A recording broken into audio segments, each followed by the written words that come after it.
Actually, it should be turned in that fashion. Good? And if you want it to, is that right? Okay. Very good. All right, very good. Okay, everybody. So we're going to pick up where we left off Monday, I guess it was, talking about this issue between new moon versus new month in the translation. Maybe not everybody that's here presently was here Monday when we went over the first half of that. So I'm just going to give you a real quick little rundown of what we had done. And essentially what it comes down to is this idea of Rosh Chodesh, right? The rabbis tell us that, you know, it's all about Rosh Chodesh being new moon. Well, it turns out that Rosh Chodesh is only found in the Torah in Hebrew, is only found 7 times, and is never translated in any translation I've ever seen in English to new moon. And yet they pontificate about this idea about Rosh Chodesh being new moon. Okay. And so all the new moons that we do find, again, only in the translation, are outside the Torah, in the Tanakh. And so we had briefly gone over the 20 locations and had given some semblance of understanding why it was that you couldn't translate it to be new moon. Because we have Kodesh relating to month. We have Kadash, which is just a changing of some of the vowel points relevant to the same letters, which relate to new.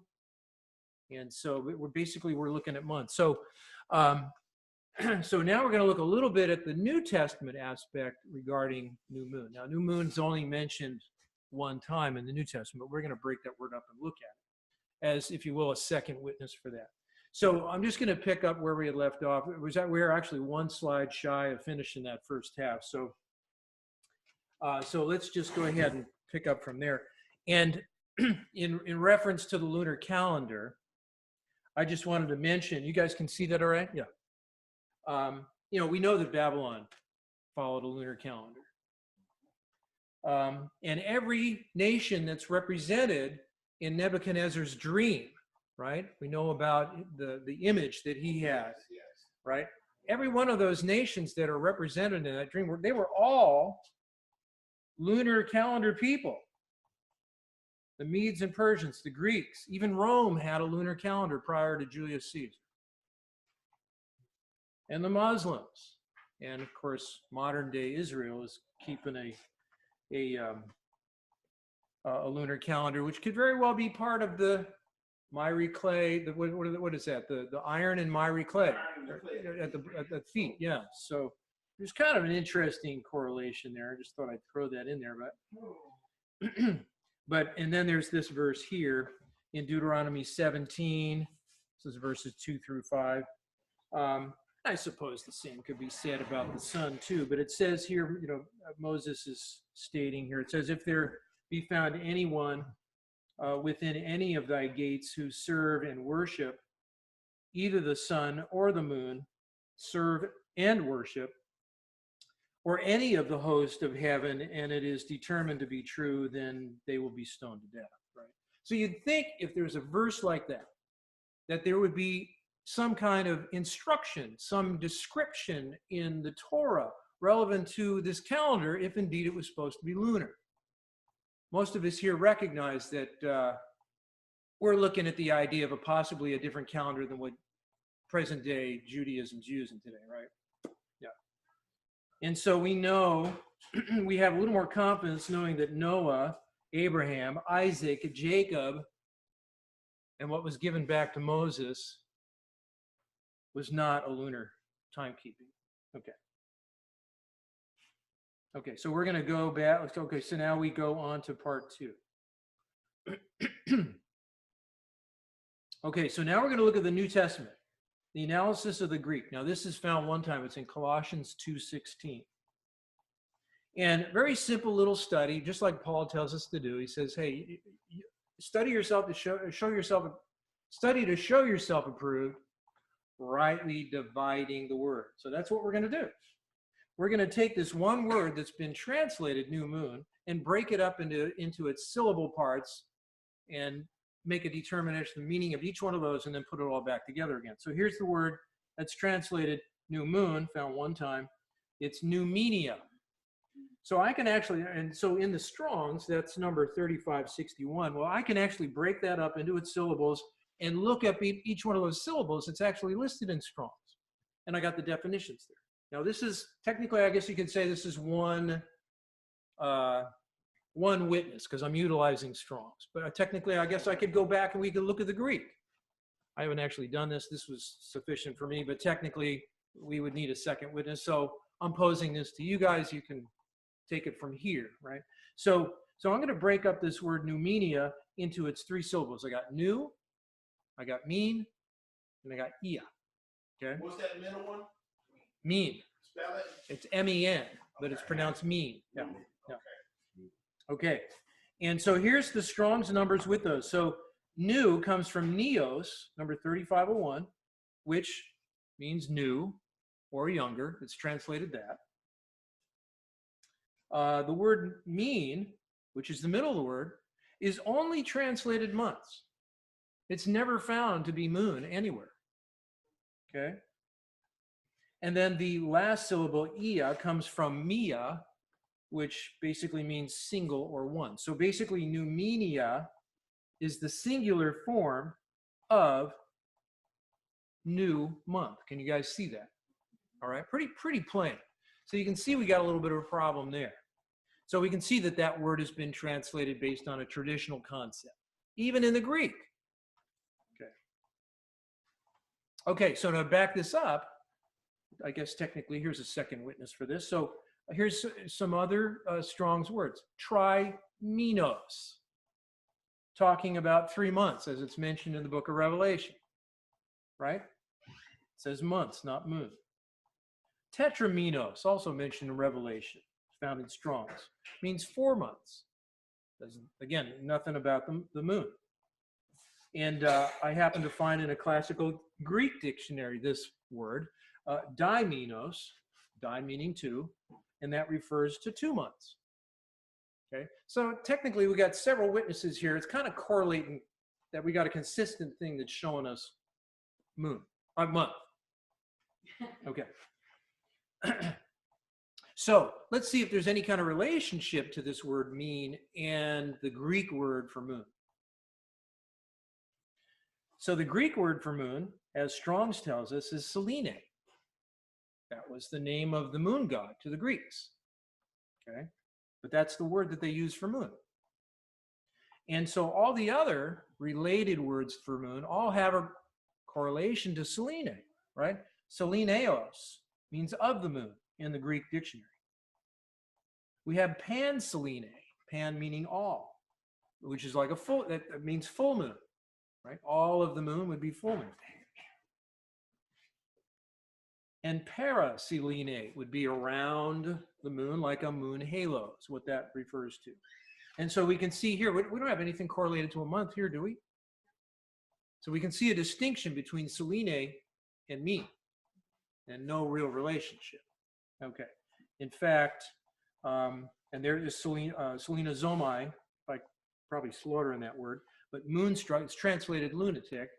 Okay, so, and again, relating back to the moon. In fact, the Greek word, just like our word Monday relates to moon day, same thing in the Greek. Te Selene is the day for Monday in Greek. So it kind of makes sense. So here we are in the Greek, no relationship whatsoever. It's all based on tradition. Okay, so let's look at this.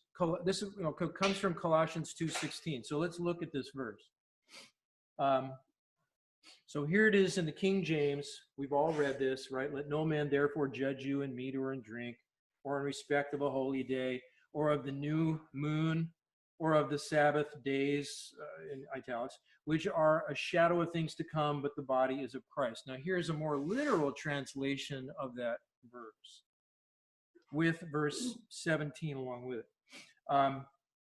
Then let no one call to question you. Now I find this very interesting because this is in Colossians. Colossians was a crossroads for merchants. And so we had very many different dialect, if you will, languages that came into Colossia. So when it came to Sabbath and people coming together, we got several languages going on, right? Well, we got that aspect, but so with that, people are constantly bringing in their understanding of the moon. Now, we just mentioned all those other different cultures that had used the lunar calendar, right? And so we have all these different merchants coming from those cultures, and they're using a lunar calendar. And, Paul, he was setting them straight. He said, listen, I gave you the calendar when I was with you guys. Don't let anybody question you in what I gave you. They're going to be telling you about this lunar calendar because that's what they kept, but that's not Yahweh's way. That's basically what he's trying to say, right? So it's don't let anybody call to question you in your eating offering or in your drink offering or in your obligations of a feast day. That word Sabbath is a sabbaton, which refers to a feast day. Now, that's a whole other concept. We're going to touch on that a little bit maybe in another PowerPoint.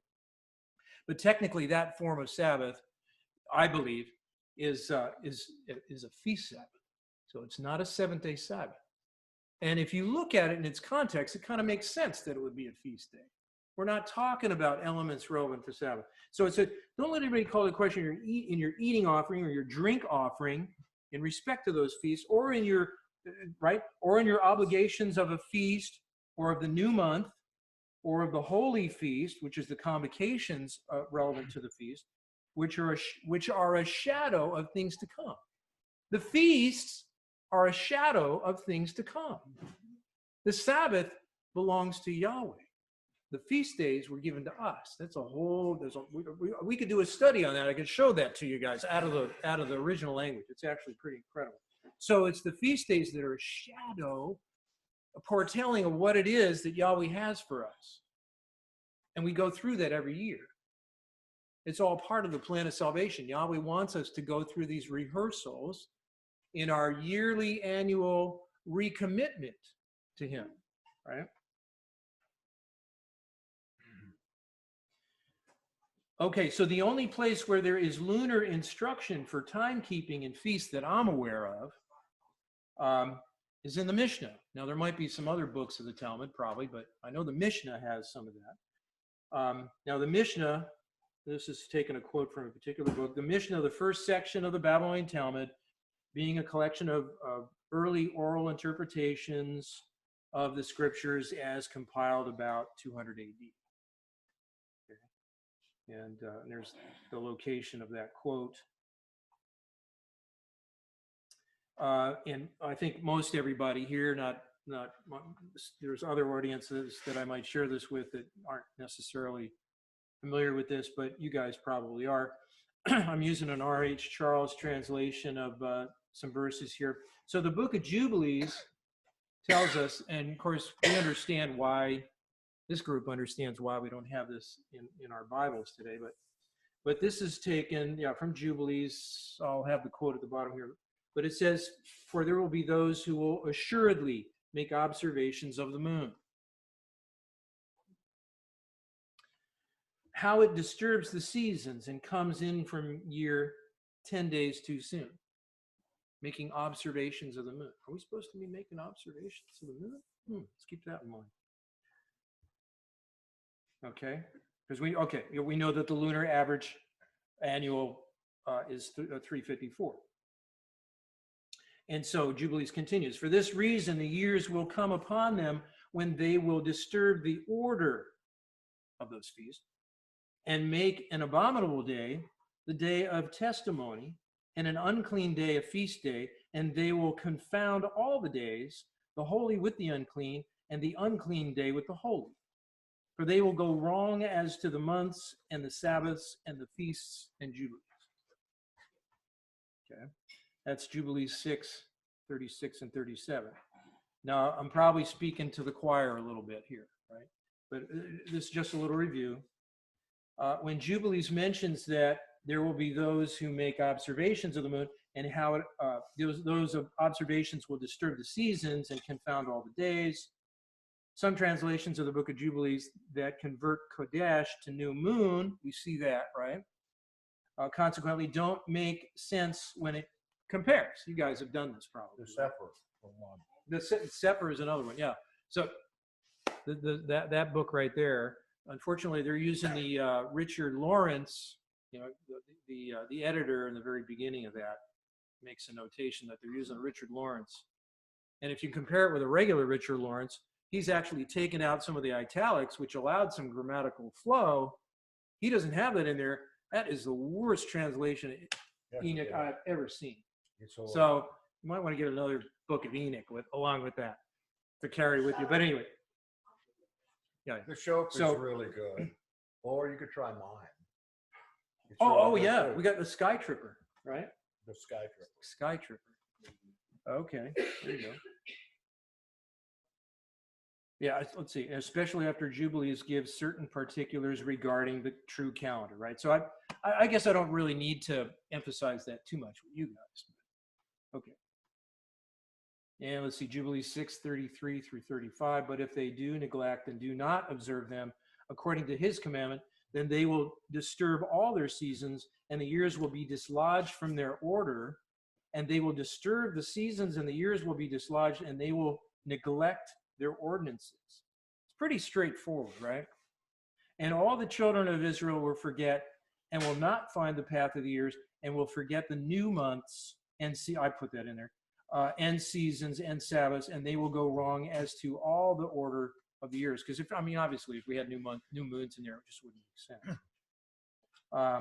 Anyway, you guys kind of get the drift.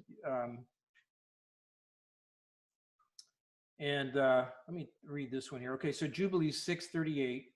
For this reason I command and testify to thee, that thou mayest testify to them. For after thy death, talking about Moses, thy children will disturb them, so that they will not make the year 364 days only. And for this reason they will go wrong as to the new, if you will, months and seasons and Sabbaths and festivals. Okay, I guess I got another quote from Jubilees 8. Oh, this is interesting. Now, this is regarding Arphaxad's son, Canaan. This was sometime after the flood. And it says, and he, again, talking about Canaan, found a writing which former generations had carved on a rock. And he read what was thereon, and he transcribed it and sinned, owning to it. This is basically writings of the Watchers. For it contained the teaching of the Watchers in accordance with which they used to observe the omens of the sun and the moon and the stars and all the signs of heaven. So that's kind of where some of this had its beginnings. And he wrote it down and said nothing to Noah regarding about it, and was afraid to speak to him about it, right? Lest Noah be angry about it, because Noah knew everything about that, right? Noah had every reason to be angry if he knew that his sons were having a problem with that. He would have a problem with it.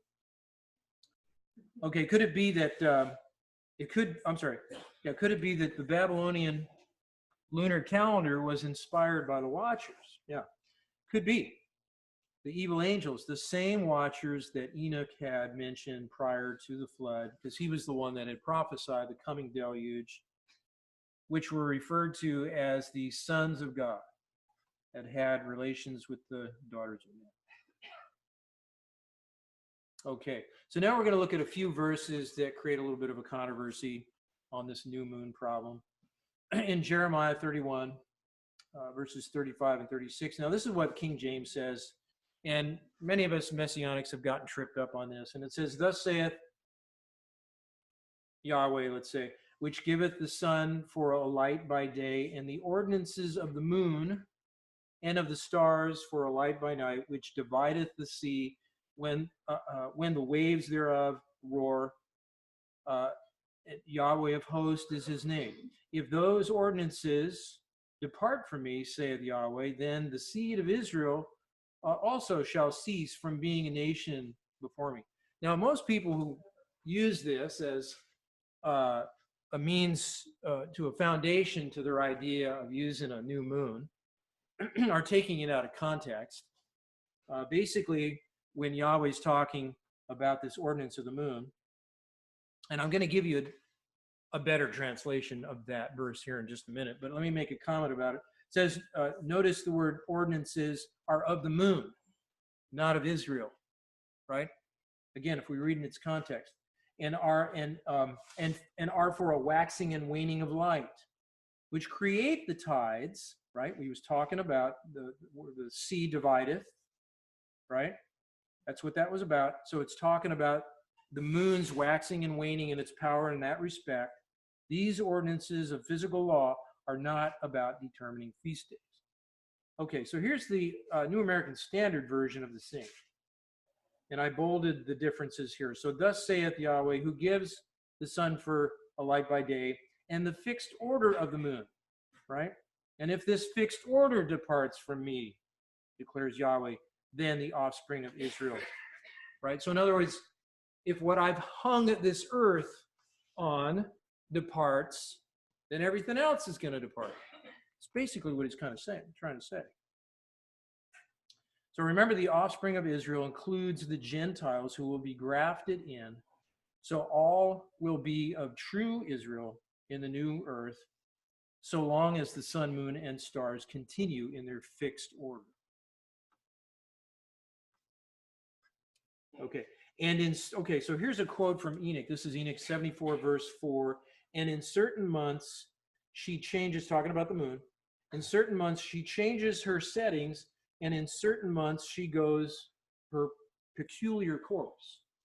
I mean, Enoch is saying here that, you know, the moon's going to be a little bit off its kilter. You know, maybe the moon had some consistency prior to the flood. We don't really know. We know the months were consistent, right? We had 12 months of 30 days. We talked a little bit about that in the first part. Danny. Going along with your theory is concerning do you believe that something happened to throw that moon off kilter? Well, yeah. I mean, the fact that the moon has an apogee and a perigee, the fact that the moon comes into the umbra of the sun and can create, you know, these blood moons, and sometimes it doesn't. It's because the earth is doing this. Sometimes its cycle is like this, and sometimes it's like this. Here's the earth. Sometimes it's doing this. You know, so many months, 1 month, 2 months, 3 months, 4 months, 5 months, 6 months, 7 months, 8 months. You see this? That's kind of what it's doing. And then on this side, it's doing this. Oh. Yeah, it's pretty wild. And there, you know, and then we got the earth like this. Something happened, right? What do you think it was? Well, I think it was a flood. You know, God, you know, here's an idea. I mean, without getting too far off base here, but we know the power of Yahweh's voice. And as a good analogy might be, is his voice has the power like a microwave. You know, a microwave heats something from the inside out.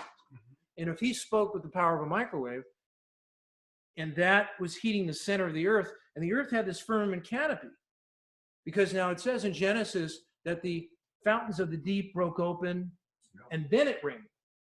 So the crust split, and with the weight of the 6 miles of that crust on top of that, we didn't talk too much about this, but this granite belt that was about 6 miles below the crust, and all the weight of that crust down on the fountains of the deep just caused all that water to supersonically jet straight up, probably, they theorize, maybe even as much as 22 miles. But if that firmament canopy is like where they think it is, because remember we were talking a bit about, you go 11 vertical miles into the atmosphere, you get to that temperature, right? That temperature band, it's coldest it could possibly be.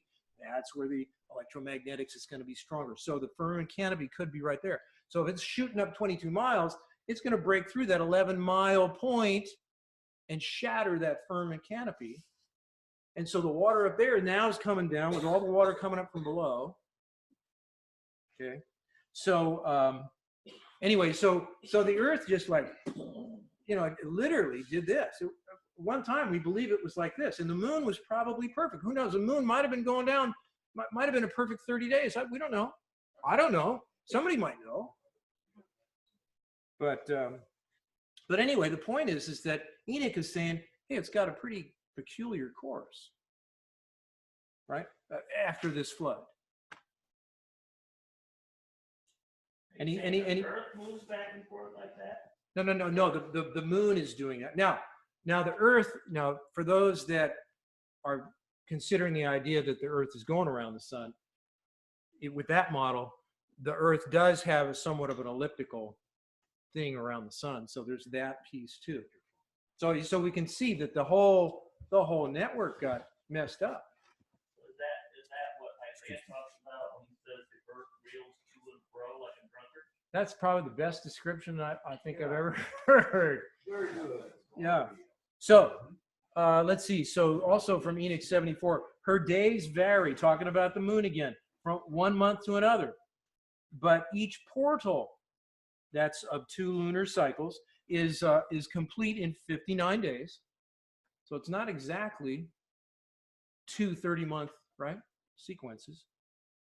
So we can see there's a discrepancy here. We all know that. And thus I saw their places of the sun rising and setting according to the order of the months, and all the days which belong to him for one, okay, you could say for 1 year, when they are full, are 364 days. And everybody here is familiar with 364, right? In this group, yeah, okay. And now this, again, Enoch 74, and this particular verse, verses 9 and 10, is congruent with Jubilees, chapter 6. And to continue in Enoch 74, for her, the moon again, receding in 8 years is 80 days. Okay, so that's 10 days every year. I probably don't need to go over all this. Again, this is probably more so for people that are not so much familiar, but I'll mention this one. So in the next chapter, Enoch 75, and this is why I refer to the calendar as Yahweh's intercalated 360-day calendar, because Yahweh is perfect from the beginning. What he gave us in the beginning is what he intends to give us at the end. We talked a little bit about that the first time, talking about the 42 months and the 1260 days and how it relates back to Daniel with the times and time, 3.5 years. We know we have consecutive 30-day months. On this end, we see that in Genesis, we had it in the front. And all he's doing, because of our sin, is intercalating his calendar. He's not changing anything. He's not giving us a lunar calendar. Just a dumb question. Why is the moon referred to as she? What version are you using? Yeah, no, she is, oh, you mean in Enoch? Yeah. Oh. What version are you using? Oh, that's a good question. I'm sorry. I'll have to go back and check, but it's either R.H. Charles or, it's probably R.H. Charles. The only one that I've ever seen that differentiates between the male of the shaman and the Yura, the female, is mine. Oh. Is Joseph's dream referring to that? Because when he talks about the sun and moon and the 11 stars bowing to him, his father interprets it as him, his mother. That's. And the 11 brothers. Yep. In all of the theology of ancient Israel, the moon was always back. And the male is always. Well, I put it in there because The male is always the sun and the moon is of the always. gender of the words, but I never saw that in any other version. And here's in this version. I would like to know what version that is. I think that was unique to mine. Well, I'll go back to my source and let you know. Yeah. Thank you. Yeah. And so, yeah, again, so 75, 1 and 2 out of Enoch. So with the 4 intercalary days, so he's emphasizing the fact that Yahweh's not changing his calendar. And do you know why it's 4 days? Prior to the flood, we didn't have 4 seasons, winter, summer, spring, and fall. And so he gave a day of redemption for each one of those seasons. Now we have some consistency in a year. With 360, and I mentioned this the other day, in the course of 7 years, 360 is even more perfect than the 364 is over 1 year, right? We talked a little bit about that. Okay. So again, so the emphasis on that term for intercalary days. Sorry. Oh, so that was verse 5 that said. 75, 1 and 2. And you know, there's a discrepancy in the numbering between Lawrence and Charles and Shode, and I know that much anyway. But prior to the flood in Noah's day, it has been established that the antediluvian year was 360 days, right? Enoch had prophesied, and the book of Jubilees gives the account, 364 days kept after the flood from the time of Noah. This is why the 4 intercalary days. Yeah, okay, I'm sorry. You guys know some of this stuff. Probably don't need to go over all this into detail.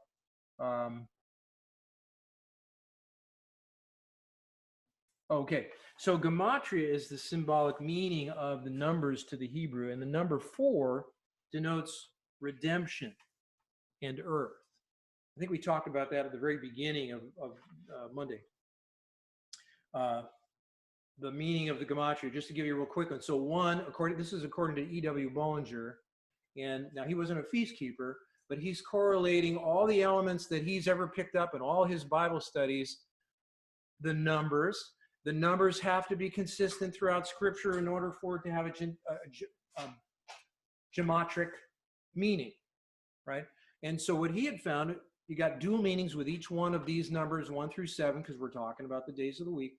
So we have 1 means unity or commencement. Number 2 was agree or disagree, like 2 people coming together. They're going to either agree or disagree. 3 was completeness or resurrection. 4 is here redemption or earth. 5 is tabernacles or divine favor. We're going to touch on some of this stuff when we talk about the calendar next time.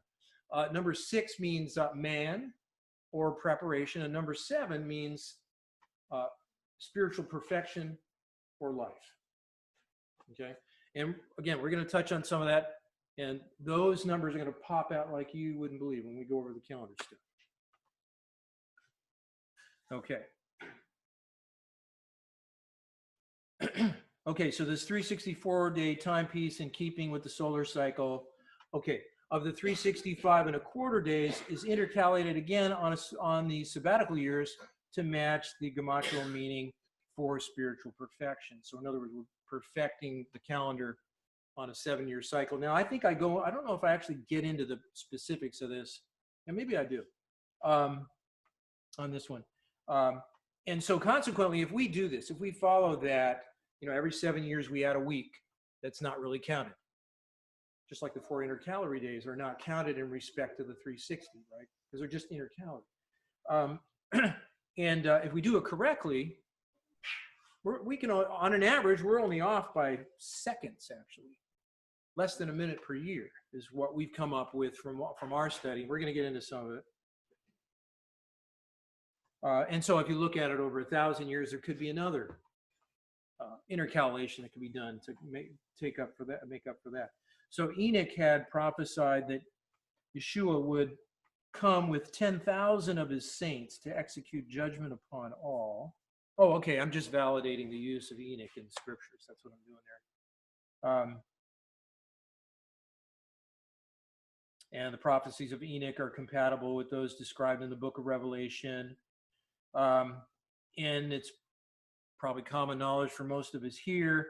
Most of the prophets, if not all the prophets, were students of Enoch. Well, that's what I believe. I mean, I see Enoch when I read Isaiah, Jeremiah, Ezekiel,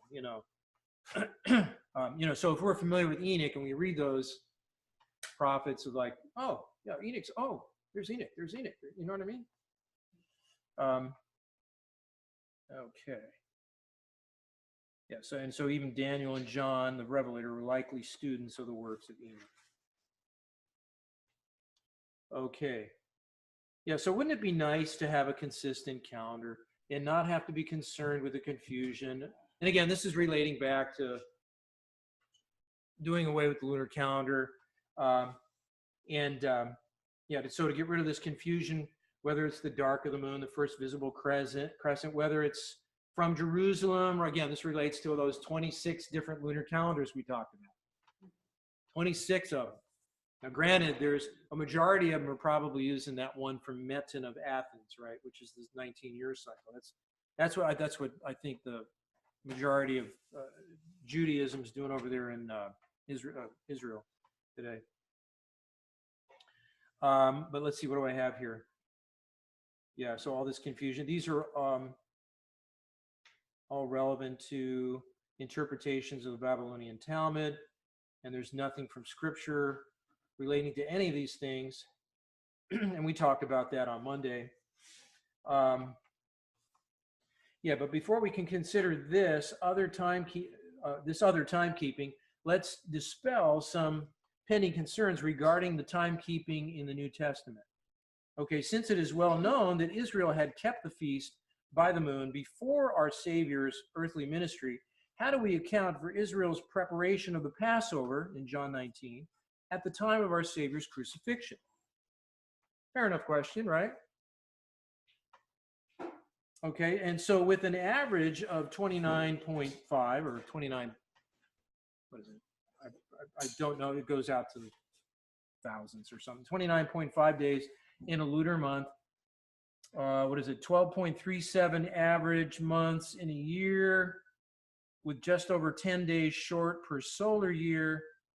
And this factors to nearly a 40% chance that one lunar month could line up with any given month on a fixed calendar year, to over 100% chance within 3 years. Okay, so there's going to be an overlap, right? Because we know the lunar calendar does, at least every 3 years, does bring it back in relationship to the sun. So consequently, that means that there could be a particular month, maybe a V, on a particular year of our Savior's ministry, that correlated. Well, we're going to get into that. We're going to see that. It's actually pretty wild. Okay, so maybe the timing of our Savior's Passion Week was on his timepiece that could possibly be simultaneously with the Babylonian lunar calendar that the Jews were keeping that particular month, so that the Pharisees and their followers, most unaware of his timing, would have no excuse of missing who he really was, right? The end-time prophecies of Daniel and Revelation, unquestionably on Yahweh's timepiece, could also have a similar overlap with the main lunar calendar Israel uses today. So even in the end, we could have an overlap similarly. So Yahweh had said, this is in Amos 5:21, I despise your feast days. I will not delight in your solemn assemblies. Now, Amos is a post-Babylonian prophet. Could he be referring to the fact that all Judaism is now going a whole different timepiece? Did Israel lose sight of Yahweh's timing and directives for a Babylonian calendar? They had no other recourse but to follow the economic timekeeping of their captors. Those Levitical families that compromised the most were the ones that received the most oversight over their own people.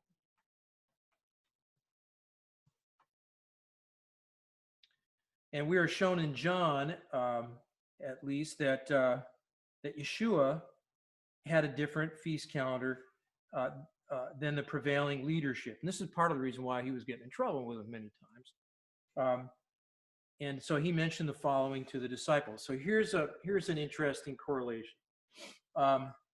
So in John 7:1, Yeshua had just come back to Galilee and reconnected with his brothers, who were likely aware that the Jews sought to kill him, possibly.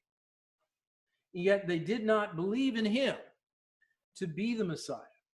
And in verse 2, it specifically says, as the Jewish feast days drew near, his brothers said to him, why not leave this place and go to Judea, and let your disciples see the works you are doing? If a man wants to be known, he does not do things in secret. Since you are doing all this, you should really let the whole world see. And then Yeshua responds, you guys go up ahead into the feast. I go not up yet unto this feast, for my time is not yet fully come. And when the Jews sought him at the feast and said, hey, where is he? Now, about the midst of the feast. Now, if this is a week-long feast in Jerusalem, midst of the feast could possibly be about maybe 3 days into it, right? Okay. And so about the midst of the feast, Yeshua went up into the temple complex and taught. Now, some people argue the fact, well, he didn't go up there because he was afraid that they were going to catch him, right? But come on, 3 days later, he shows up and they're still there? No, I don't think so. No, he had his particular timing in respect to his father that he was following.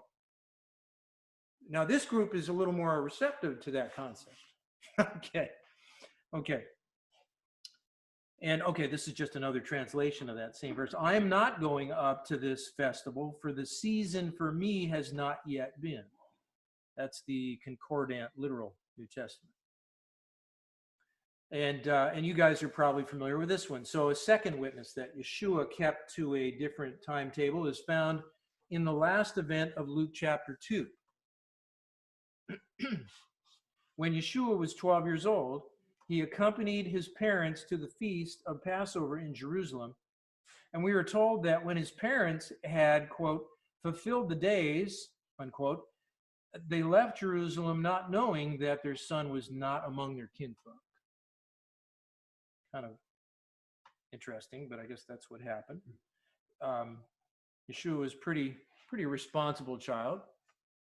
So after searching desperately in Jerusalem, his parents found him about 3 days later in the temple, listening to the learned teachers and asking them questions.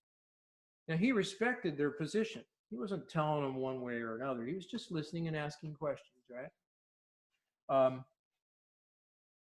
And so it's interesting. He said, so it would seem reasonable from our standards that his parents would be a little bit worked up, right? They've been looking for him for 3 days. But what did this young, spotless, perfect soul say to his parents? He says, why are you searching for me? So now he's asking them a question. This is pretty obvious. Now, let me finish it with the next line. And then he adds, don't you know? It's like, come on. Don't you know I had to be in my father's house? It's like I told you before. This is the timepiece. This is why I have to be here. They figured he was just going to comply with what the Jews wanted him to do, but so he went along for the ride, but he had to he had to be there for the last day of the feast, right? It was a holy convocation in the sight of his father. And so it's obvious that he was trying to teach that to his parents, and his parents just didn't get it. So where did he get that from? Where did he learn that from? We can only conjecture. I don't know. Maybe some of you guys might have some insight on that. Well, Yeah. So this is his family. So Yeah. Can you imply it anyway that his family, these people are following the lunar calendar? I mean, if they're going up with the feast, Well, they're compliant with the status quo. They're going along with the rest of apparently some of the kinsfolk. Now we understand Yeshua's lineage had Essene ties. Right, and so yeah, and so I would suspect that aunt and uncle, had probably shared some stuff, or here's some material. Yeshua, you can read this stuff. This came from so and so. You might want to read this. That could be. Okay. So the Pharisees missed the timing of Yeshua's birth, but they crucified him right on time. But everything was exactly the way it was supposed to happen. Yeshua's advent to this earth was not to be brought in by the Babylonian influenced, right? But the lowly shepherds went on the day of his birth and found him in Bethlehem. Yes. if you read all the events of Yeshua's ministry carefully, you will find a few apparent discrepancies between the Pharisees' activities and the timing of Yeshua's miracles, insinuating two different timetables and consequently two different principles of working. This is part of the issues. This is part of the reason why the Pharisees said, "You guys, you're breaking the Sabbath." He's talking about the feast Sabbath. And of course, you know, the Pharisees made everything, they added burdens to the feast Sabbath and the seventh-day Sabbath. And Yeshua says, he says, "Ye hypocrites." Now he says this to the Pharisees. "You hypocrites, ye can discern the face of the sky and the earth, but how is it that you do not discern this time? And thy enemies shall not leave in thee one stone upon another, because thou knew not the time of thy visitation." We all know that. Yeah, we're familiar with that. And so my question is, will we miss his coming and partake of his retribution when we least expect it? Now, we're trying to strive and make determination of a proper timing and things that we're obligated to in the feasts. And Yahweh's working with us on that. We want to continue to strive and make sure, covering all our bases, that we're following everything appropriately. Okay, so many feast keepers have determined, okay, talking about these blood moons that happened several years ago, that NASA had calculated, and several messianic leaders had found this, you know, this thing. Let's see. So we had the full moons and 2 feasts in 2014 and 2 feasts in 2015.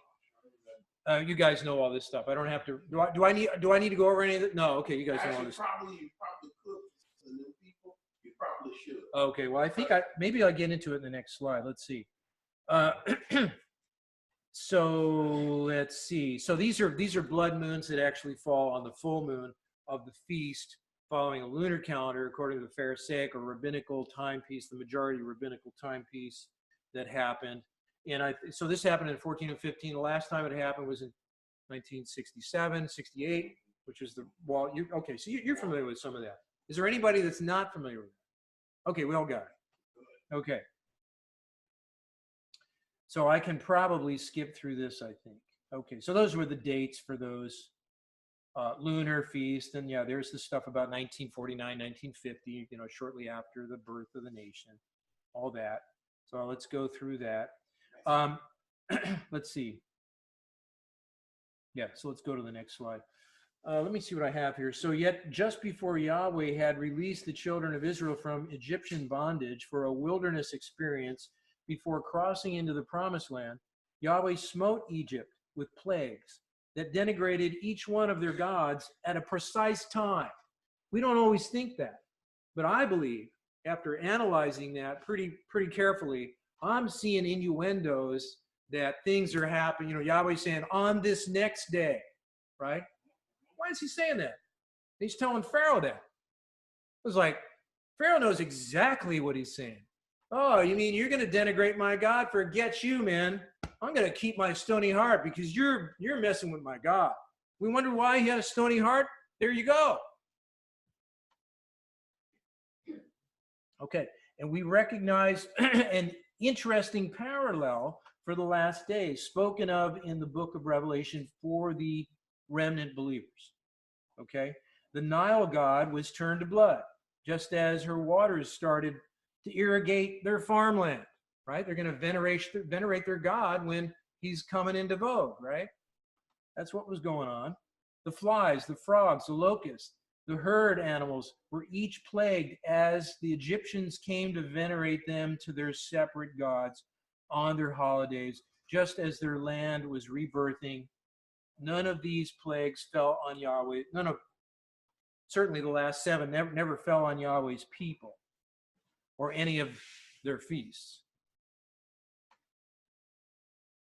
And these were 3 days of Egyptian darkness. Now this is interesting because this was never told to Pharaoh. This is one of the plagues that was not told to him before. Was the 3 dark days, right? And this was just before the death of the firstborn, okay? And so what is that? That is an omen before the worst plague, an omen in the skies, okay? Okay, what do I have here? And this is, again, to denigrate their great gods of the sun, moon, and stars. Maybe this could have happened on Sunday and Moon Day. Maybe a constellation day on Tuesday, right? Don't know exactly, but could have been. So to the Egyptian, the first visible crescent was the rebirth of the moon, with a complete blessing from the moon deity when the moon was full. Just as the first day of the week after the sun crosses the equinox was the venerated Easter Sunday of the year, notice that at least a few of these plagues did occur at a precise time. And I gave a couple of places in Exodus on that. Yeah, and when the darkness was all over Egypt, it did not come into the land of Goshen.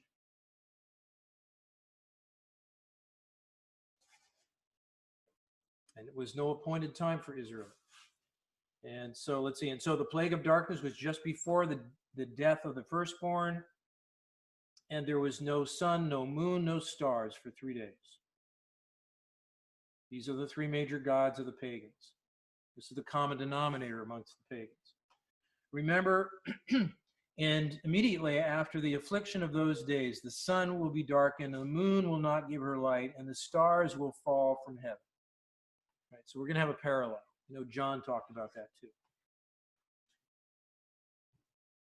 And the sun became black as sackcloth, and the moon became as blood. Revelation 6.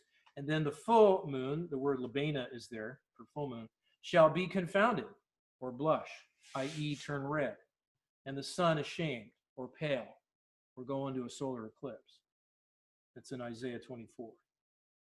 So even though these are miraculous, if you will, signs in the firmament, as they were just prior to the Exodus and will happen again according to Yahweh's timing, it does not mean these events are happening on Yahweh's appointed feast days, on Yahweh's feast days, but likely on someone else's feasts, such as the Watchers, the Babylonians. Okay, so blood on anything is not good. Blood inside the body is good, but outside on something is not really good. In the body, it represents life. Shedding of it is for the remission of sins, but on something is an omen of death, evil, or sin. Would you agree with that, Jackson? Well, I was thinking of, yes, generally, I was thinking of the communion. And it says something like, unless you eat my flesh and drink my blood, you have no life. And if that fits into this Yeah, well, discussion. yeah. Well, I mean, I could give you my study on that. Otherwise, they pour the blood out. Yeah. Not the blood on the doorpost. Right. Wait a You see the minute. pagans. I just got a thought. The pagans would drink the blood of their enemies, Yeah. and they would drink the blood of other animals for life. And so this translation is got some problems. So maybe sometime we could. I'll do a write up on that sometime. Yes, please, What's that? What do you have? What do you read it from? Oh no, I'm just making some statements here. Oh. Yeah. And so consequently, if this blood that's put on something, unless it's atoned for at the right time, blood on the altar, priests, and the veil, they represent sin to be atoned for, right? Okay. And though Yahweh is long-suffering and slow to anger, yet he will be, quote, visiting the iniquity of the fathers upon the children, upon the third and fourth generation. There's the verses relevant to that. And Yahweh imputes iniquity, lays up iniquity, that one may bear his iniquity, and yet Yahweh can cover iniquity and later purge iniquity for those who sincerely and properly repent, but otherwise will not, quote, in no way clear the guilty. Okay. And when Abraham received the covenant from Yahweh, he was given a promise that his seed, though they will be afflicted by their captors 400 years, will come out with great substance, and their oppressors, Yahweh says, will I judge. Okay, and this obviously with the blood over the lintel, right, was the last thing they did. Yet some of the nations that Yahweh was to, quote, visit were spared destruction for another generation for the sake of some who had repented, right? We think of Nineveh. Okay. Let's see if there's, but in the fourth generation they shall come hither again, for the iniquity of the Amorites is not yet full. We know about that one. And as a second witness, the city of Nineveh had repented, and that generation did not see its destruction, but the prophecy of Jonah again against Nineveh was fulfilled many years later, maybe 15 years later, maybe more, I don't remember. And then there are those who say they are Jews and are not. We've talked about some of this. And Yeshua said, I know the blasphemy of them which say they are Jews and are not, but are of the synagogue of Satan. Yet these will come and worship before thee at the feet of the true congregation of Philadelphia, and come to know that I have loved thee. Who is it that you consider to be those that say they're Jews but not? I think it's a preponderance of Judaism over in Israel right now. That's what I think. There's a remnant of Jews over there that are doing the right thing. But this timekeeping, this false timekeeping, what did Amos just say about that? I hate your feasts.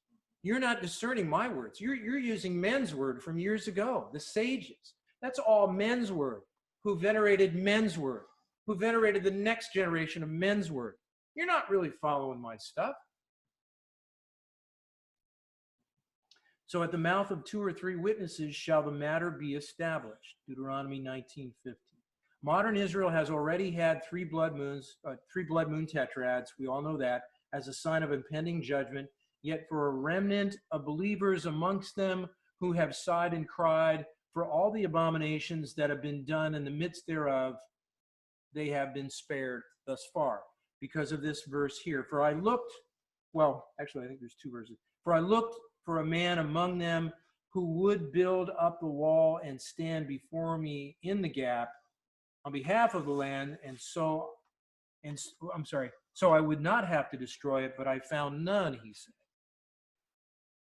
But yet in Amos he says, for 3 sins of Israel, even for 4, I will not turn back my wrath. Do you think that has anything to do with modern Israel? I kind of think it does. You know, I could be wrong. I don't know. I mean, that's a good question. I like to hear. Yes, definitely. Okay. Because if you look at it on its face, both of those verses, it looked like those were things that had already happened. Yes, I'll give you that. I'll give you that. But I'm looking at a second application here, maybe a third. We're in the third commonwealth of Israel. First 2 were doomed to failure, but this will never fail. It's almost a prophetic utterance. This will never fail. Netanyahu. Oh, really? Now, when did he say that? That's been a while. It's about a month or 2 ago. Really? No, he said, the one I heard was maybe 5 years ago. Oh, wow. So he said it again. Kind of reminds me of what our government said when 9/11 happened. We will rebuild. We will make ourselves stronger. Right? Remember that prophecy? You think that there's destruction there, or Oh, in Israel? I'm saying, do you think destruction is still due for Israel, or is that time? Well, we know that the day of God. Well, I'm looking at Revelation. We got blood. You know, it says up to the bridles.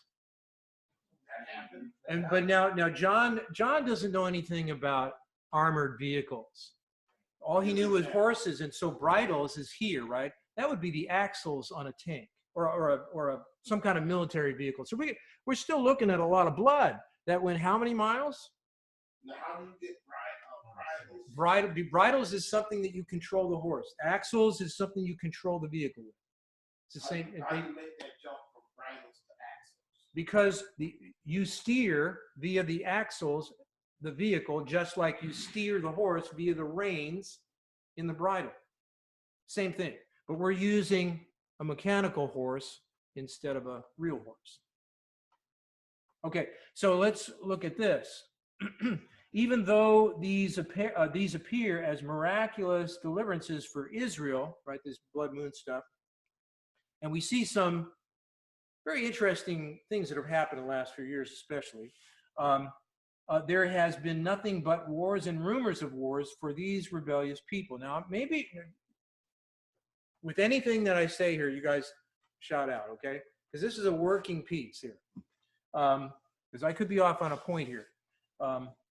So from the day that Israel became a nation and a chartered member of the UN to the present time, she has suffered more strife and spilt more blood than any other nation in modern times. That's been my understanding. I could be wrong about that, but it's incredible. Yeah, I mean, it's all been relevant to what's been going on with Israel and Israel's decisions, and all this. I don't know. And I'm sorry. I'm just posing this as an. Okay, I'm sorry, Daniel. Let's hold that, because so we can get through this. But let's consider the idea that, you know, Israel's definitely been hated amongst the world, right? Yeah, absolutely.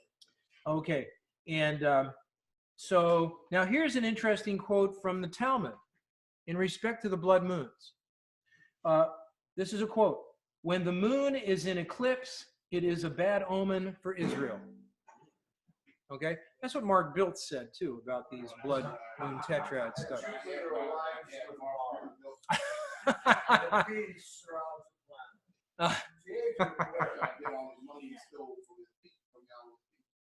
Okay, and so here we are. So tonight, here we go, guys. This is very apropos, huh? So the next event is the super blue blood moon. It's supposed to be tonight to mark the beginning of a triad of blood moons. Okay, we got 3 blood moons going on starting tonight. Another one was July, end of July, another blood moon, and then January 2019. And what's interesting, the middle of this blood moon triad is very close to the middle of the 2014-2015 being the 3.5-year piece, which is another prophetic timepiece. So I don't know, it's just very, huh? This is the end one of the triad? No, this one coming up is the first one of the 3, and it's going to cover 1 year. So we got one in July, the end of July, and then the next one is going to be next January. Yeah. What do I have here? Yeah, talking about that 3.5-year thing. I think we're coming up on 6 o'clock. Okay. If you want to take a break, we can continue on. Well, let me. I think I'm almost done. I have about 3. I have three or more, maybe 3 slides. Okay. Yeah. Okay. So here's the date. So July 27th of this year is the midpoint. That's the blood moon tetrad then, and then the next one's in January. And so here's a quote. It says, "You know, the stork in the heavens knows her seasons, but my people do not know the judgment of Yahweh." Whatever that is. But the Talmud just told us that this is a bad omen, right, for Israel. Let's see. And we won't find anywhere in Scripture any, quote, omens or symbols in the sky to correlate with any Hebrew feast days. The dark days were an omen before the death of the firstborn Egyptians that occurred at midnight, but no determination of any sky elements were given. So when Yahweh mentions that the lights in the sky are for signs, oath, omen, prodigy, that can mean destruction or plagues, but only upon the unrighteous, with the protection and ultimate deliverance for his true people, as if in the midst of Goshen. And so that's our prayer, that we would be in the midst of Goshen, following those initial directives of Moses. Remember, the first directive that Yahweh gave to Moses for the children of Israel before they left Egypt was getting them back on the calendar. Yeah. The first three of those plagues hit the Israelites too. That's right. I did say that. No, it was the last 7 plagues that did not touch them. Right. Which is interesting because we got 7 plagues. We have 7 plagues in Revelation. So that could very well tell us that. So could that be then what Peter's talking about? First judgment must begin in the house of God. And Ezekiel said the same thing. Yeah. So y'all rational people, you ain't going nowhere. So- Do you think America is Goshen? Oh, that's a whole nother topic. Okay, could the middle or the last of the blood moon triad, let's see, January 21 of 2019, be the middle of this 7-year cycle? I don't know. We could look at some of that. You get hot over there. What you doing? Okay, let's see. The Qumran community where the Dead Sea Scrolls were found had writings that delineated the phases of the moon for the sole purpose of anticipating the moves of the enemy. That's what I believe. Because they were stalked.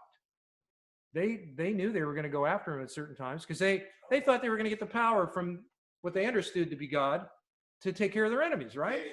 And the other side, were all portions of the other side were on lunar calendar. Yeah. Right. So they even kept track of the priestly rotations in Jerusalem to determine which families were serving at any given time. So they knew who was running the show at a particular feast time according to the lunar calendar, and they got their spears ready. In this way, the community could, be watchmen on the wall. Okay. Looking for stealth Zionistic forces that might try to take advantage on either side of a full moon, maybe. Who knows? Okay. So let's move on to let's see. What do we have here? I got a quote from, let's see. This is from Y. Sussman. This is History of the Holocaust. This is, let's see, the author of 4QMMT. We were talking about that on Monday. States that disagreement on the calendar and the Holocaust caused the sect to secede from Israel. Yeah. Okay, so we know that. Okay, so here's some interesting things. Here's a quote from Matthew 24. Immediately after, this is pretty cool. This is worth pondering, what I'm going to give you here. Okay, immediately after the tribulation of those days shall the sun be darkened, and the moon will not give her light, and the stars shall fall from heaven, and the powers of heaven will be shaken. That's Matthew 24:29. Now, I'm going to give you the same quote from a different translation. Now, I will say this translation is controversial, but listen to it.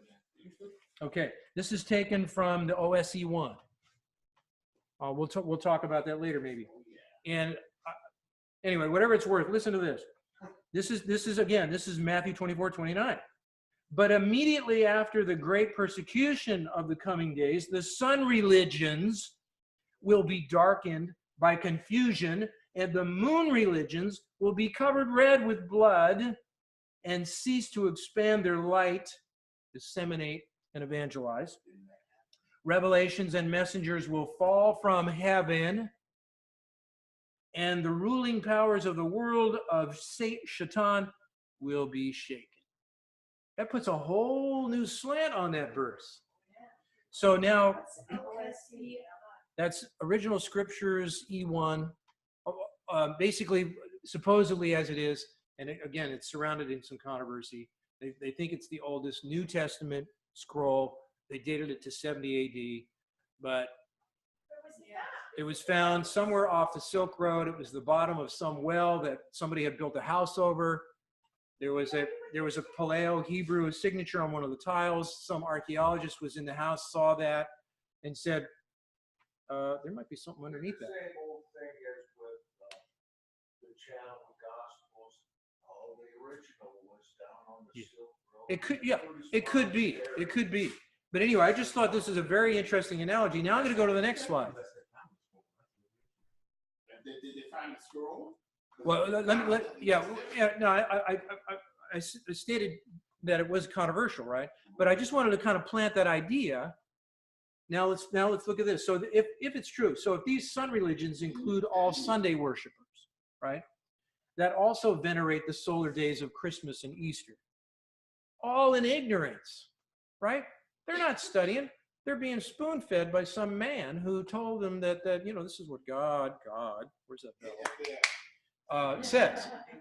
And so, and moon religions, which include all those that follow the moon, have their feast at the fullness of the harvest moons, i.e. Islam and Judaism.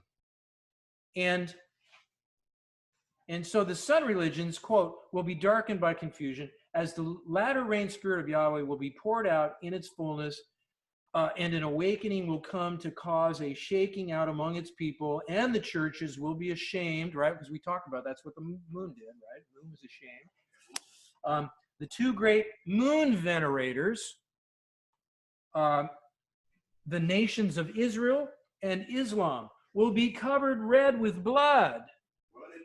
Okay, so they're both looking at this blood moon. The Islam's seeing this. It's an omen for them. Israel's seeing this. It's an omen for them. And what are they doing? What are they doing? Well, they're butting heads. They're eating each other up. Yeah, and it's just going to escalate into war. Okay, now here's an interesting. Oh, this is interesting. On October 9th, 2009, this is by the Israeli calendar, was Tishri 21. Zionist, it was the Zionist last day. Mr. Barack Obama received the Nobel Peace Prize. Okay? Now, watch this. You ready for this one? 1,260 days later, March 22nd, 2013, which was Israelis Nissan 10. We know what Nissan 10 is. We know what that's supposed to portend, right? Right? And so Obama receives a dignitary parade welcome into Jerusalem to receive Israel's Peace Prize. Oh my Yah. What is going on? So how can that be? I mean, Obama he's the prince of the world up here. They just nominated him Nobel Peace Prize. And now, 1,260 days later, that's going to confirm it. He walks into the streets of Jerusalem and is essentially declared prince of the world, the prince peace of the world. Are you saying this is the dark prince referenced in Daniel? You tell me. Well, I'm not. Look, that guy that used to live in the White House is home. Well, okay, but he's working underground. We know that. We've been hearing that. Maybe I don't know if it's true, but he's supposedly, we understand he's working underground. Who knows what this guy's going to do? I mean, we were saying that when he was president. Well, did you hear about his palace in Thailand? Yeah, what? His palace. This is what Ann knows about. Yeah, they raided his palace, Obama's palace in Thailand. Send me to the White And House. they found $200 million in gold bullion in the basement. High school, Sounds Send me to the White House. I'll be rich. You remember? Where was high school from? Well, from what, from 9/11, from the palace? That's cash one? that sounds pretty incredible. But. I think this is true. And so, just as Yahweh has his appointed times for the salvation of his people, all the miracles that happened to true Israel were before they were divorced from Yahweh and taken to Babylon. The adversary has his timetable as he has changed time zones. Okay, so this is our last slide. So by mercy and truth, iniquity is purged. And so tonight, for those that are interested, I would invite those that would want to do this. We're going to go out. We're going to pray for Israel. We're going to pray for the remnant of Yahweh's people in respect to because tonight is the first of this blood moon tetrad. I just find this very interesting. All this is coming down right now. Well, where it talks about changing times and laws, with this understanding, it applies to both houses of Israel. That's Because correct. the church is blinded house of Israel. Right. Blinded Judah is Judaism. So basically, you had changes of laws in Babylon, and you had changes of laws the Yeah. council lives. And so those laws actually relate to feast days. I think the Aramaic Peshitta says feast days, times and feast days. And so every aspect of time that you can think of, Yeshua, the adversary has perverted. He has to see the whole world. Well, then the- Every aspect of What did it time. say? What did it say? Does it say something like that, Jubilee stuff? And also it says somewhere it says he will sit on the hearth of the way. Yes. Okay. That's a prophecy. That he will sit on the mountain of the north. Right. And so anyway, so just to finish it up, so with the new months as the proper translation, in light of the term of appointed times, wouldn't it make sense that our perfect Yahweh would only give us a perfect appointed calendar that we would know ahead of time? And it shall come to pass that from one new month to another, and from one Sabbath to another, shall all flesh come to worship before me, saith Yahweh. Says Yahweh. Remember that. Everybody's going to do this.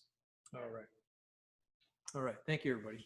Thank you. There you go. I want somebody to put out a warrant on that thing that